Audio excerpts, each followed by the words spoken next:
जी अमित भाईंनी आपल्या टीका केली की 1978ला पहिली गद्दारी आपण केली, ते तर वास्तव आहे. म्हणजे समजा सावरकर काळ्या पाणी शिक्षा झाल्यानंतर परत आले असते आणि मंत्री झाले असते, आपण हेच बोललो असतात का?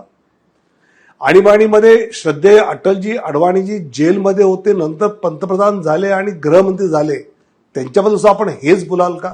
अनावश्यक एखादी बोचरी टीका झाली असेल तर खिलाडू वृत्तीने ते मान्य केली पाहिजे, पण असं चुकीचं विधान किमान आपण करू नये. माननीय शरद पवार साहेबांनी आदरणीय अमितभाई शहाना तडीपार गृहमंत्री म्हटलं. ही तडीपारी कशासाठी होती? की पाकेटमारी दरोडा यासाठी नव्हती, तर लष्कर ए तोयबाचा हस्तक स्मगलर सोहराबुद्दीनची गुजरात पोलिसांकडनं एन्काउंटर झाला. त्याविषयी न्यायालयाला असं वाटलं की ही चौकशी चालू असताना गृहराज्यमंत्री असणारे अमित शहा हे गुजरात बाहेर असले पाहिजेत, ज्यात ते नंतर निर्दोषी सुप्रीम कोर्टात सिद्ध झाले. पण पवार साहेब, आपण हे बोलत असताना जी अमित भाईंनी आपल्या टीका केली की 1978ला पहिली गद्दारी आपण केली, ते तर वास्तव आहे.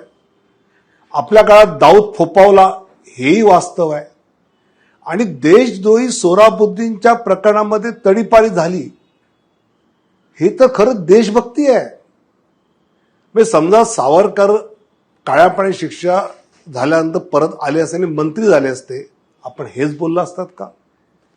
आणीबाणीमध्ये श्रद्धेय अटलजी अडवाणीजी जेलमध्ये होते, नंतर पंतप्रधान झाले आणि गृहमंत्री झाले, त्यांच्याबद्दल आपण हेच बोलाल का? पवार साहेब, हा छत्रपती शिवाजी महाराज शाहू फुले आंबेडकरांचा महाराष्ट्र आहे. लोकांना देशभक्ती काय, देशासाठी कोण काय करतं हे नीट कळतं.